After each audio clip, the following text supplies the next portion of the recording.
There's a concept in biology called survival of the fittest. And the idea is pretty straightforward. It's that the entity that is best adapted to the environment that it lives in will be the one that survives and passes on those traits that allow it to survive in that particular environment. And that's the driving force behind the changes that are seen in evolution. This same thing can be observed in sports and in martial arts that have a sport background like Taekwondo. So I thought I'd talk a little bit about the history of Taekwondo and why it looks the way it does today using this overall principle of survival of the fittest. There's two variables. There's the entity in the environment that wishes to survive. In the case of sports, survival can be equated to winning the game. So that equals survival. And the environment is the rule set. Now the environment is always changing, and that is why the athlete or the entity in biology has to adapt to better fit that environment, because if it stays static, it will either lose the game or perish in the real world. And then, of course, those traits in biology wouldn't be passed down because there'd be nobody to pass them down. Only the good genes, meaning the genes that are suited for that environment, get moved and propagated forward. So in sport martial arts, let's talk about Taekwondo specifically.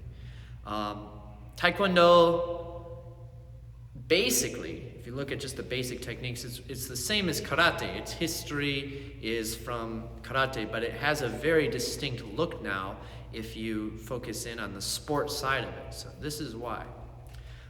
In the early 60s, that's when the first matches took place that resemble the matches we do now in Taekwondo.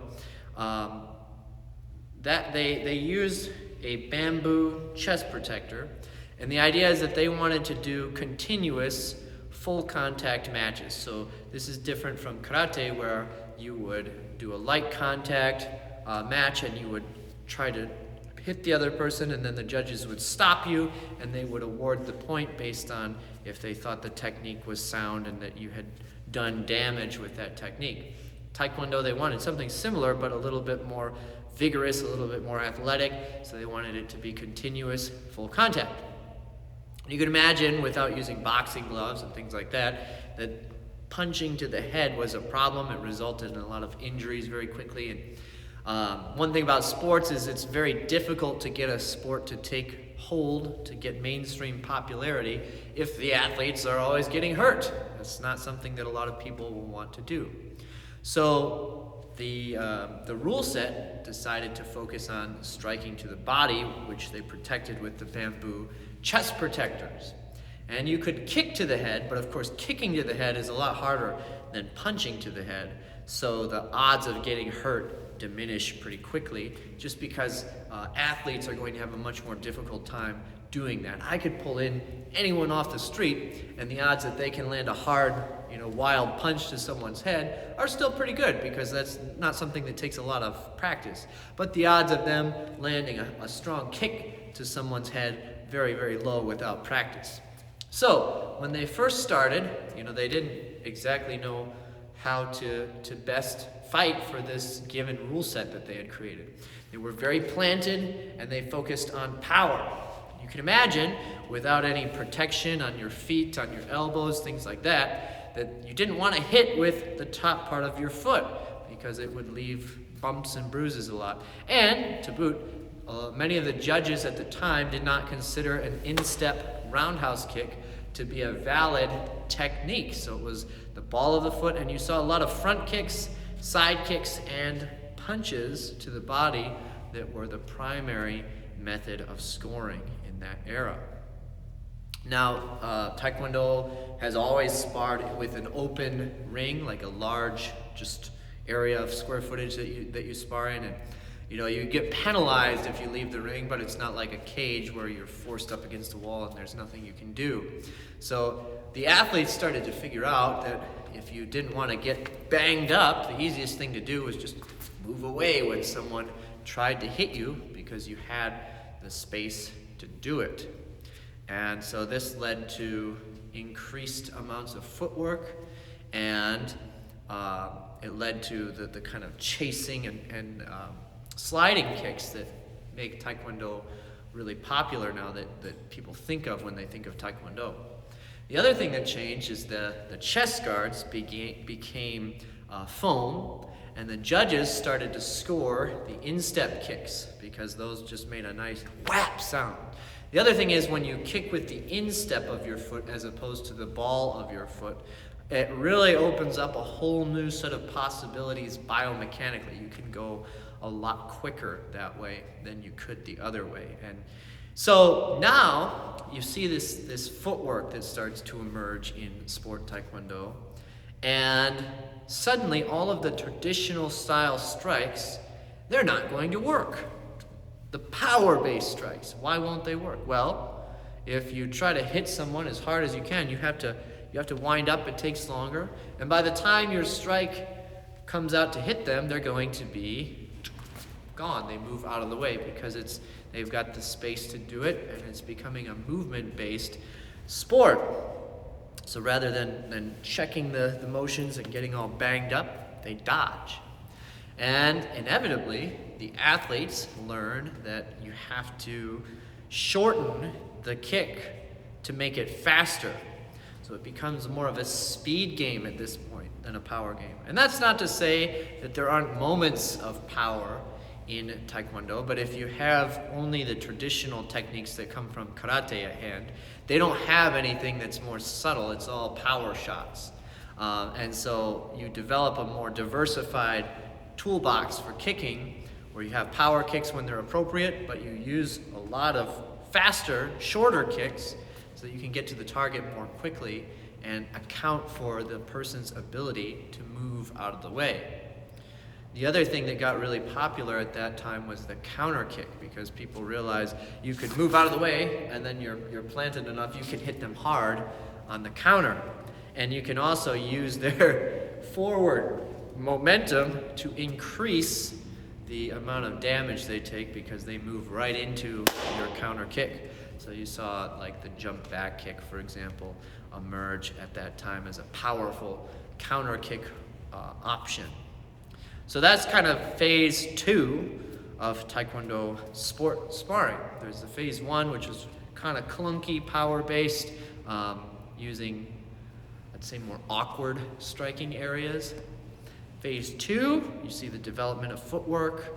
You see the speed game start to form. And in phase 2, I believe, is when they also added the additional point for the head kick, which that incentivized athletes to go to the head more, because before that, if you're just awarded 1 point for the same type of stuff, the smart athlete will choose the lowest risk techniques.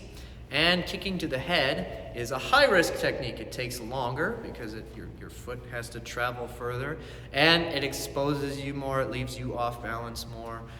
So it's a higher risk technique. Now then, once you get to, and there are other little changes that come along the way, but once you get to what I'd call phase 3, when the electronic chest gear was introduced, and I think that happened in the 2012 Olympics. I believe that was the first time that we saw that. Everything changed dramatically because it was no longer based on the judge's score. It was now scored based on the electronics. And just so you understand how that works, the athlete wears a foot pad which contains sensors, and then you have an electronic hogu or chest protector. And your objective is to try to get as many of those foot pad sensors to stick down on the chest protector as possible so that it registers. Now, depending on how much you weigh, you have to hit with a certain amount of force. But there's a real art to just trying to figure out how to get your foot to land so that the sensors connect correctly. And I remember earlier on when people were getting used to it at local tournaments, you'd hear a lot of people on the side get really upset because you maybe would see the student kick and you'd hear it land, pow! But they weren't hitting with an area of the foot that had very many sensors, and that they maybe didn't hit with the power threshold that was needed. So it's sort of a combination of getting the sensors to land right and using the right amount of force that you need. So the other big change was the points changed a lot. You were rewarded significantly more for hitting to the head and more for turning and hitting to the head. So now, for example, if I hit someone with a turning head kick, that's a 5-point shot. Punch to the body, 1, kick to the body, 2.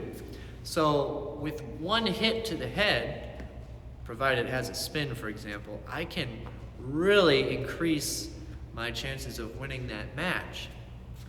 And I don't have to sell the judge on it anymore. There's electronic headgear as well. In the old days, the judge was supposed to score a technique as landing if it resulted in what was called trembling shock, which means you could see like a visible shock through the person when the hit landed. And of course, that's really subjective and hard to know exactly what counts as trembling shock. But now, it just has to appease the sensors. So athletes, of course, got very good at figuring out how to move in ways that appease the sensors, not the eyes of the judges. And this changed the aesthetics of the art very quickly, much to many people's disappointment. So what became much more common, which is what you see today, is athletes standing much more sideways, keeping their weight shifted back and keeping their head out of the way as much as possible. Why? Well, one big reason is that those extra head kick points are not something you want on the board against you. So it's very important to keep your head safe. Coincidentally, maybe it came at the same time that as people starting to gain a lot more awareness of the dangers of brain trauma in contact sports. So, concussions during the 80s weren't something that people talked about. Now we know that the damage from concussions can be permanent and something we want to certainly avoid with athletes as much as possible. So the idea that athletes are now keeping their head back, their body more protected, that I think coincides nicely with our current understanding of brain trauma. So you see a totally different approach with the athlete being sideways, with the head staying back more. What it does is it frees up the front leg to be used. And if you don't have to convince a judge that you hit hard, if you just know how to land that front leg correctly, then the smartest thing for you to do is try to build a kick that actually has the minimum required force to score you that point. So you're conserving energy, and you're also still able to score. You're getting the best of both worlds. You don't have to impress anybody with the kick. All you have to do is get points on the board. And what we see a lot of now is the cut kick, using that front leg to kind of jam and disrupt the person, maybe score points, and then turning that cut motion into an opportunity to score, to create openings. And I'd love to talk to some people who really understand the history of this, why the cut kick didn't appear in great amounts sooner.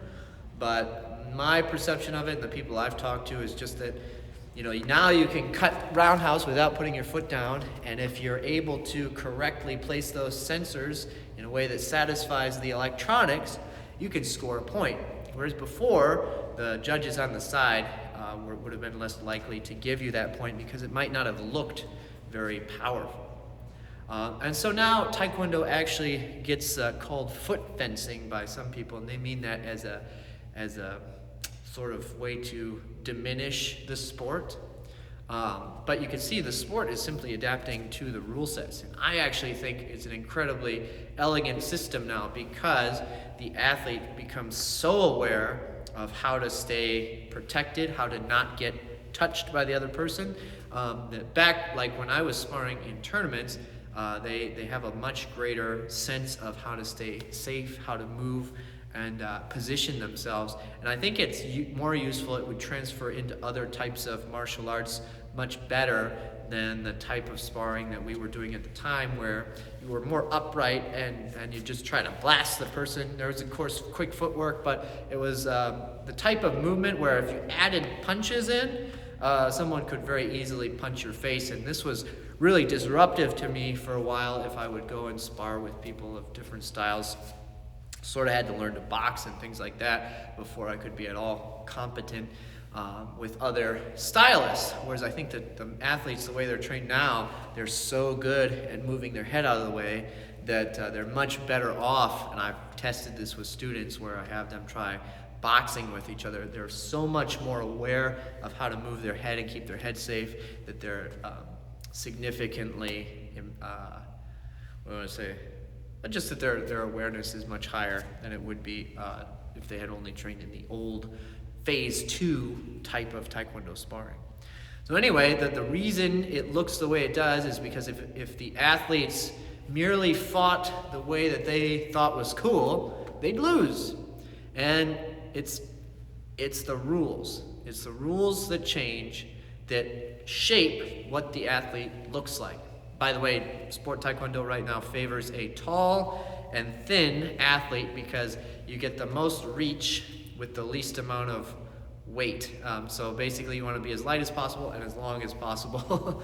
And that's going to give you like the best chances of doing really well in the sport. So if you look at the people at the highest levels, you don't see a lot of stocky athletes like judo, for example, which is a bunch of barrel-chested guys, right? So the rules not only determine the physical attributes of the top-tier athletes, they determine the tactics and the strategies employed by those athletes. And you can take this principle of survival of the fittest, and you can apply it to anything, martial arts being one, markets, any sort of concept, and it just helps make sense of the world because it's a principle that is pretty universal. So anyway, hope you enjoyed that.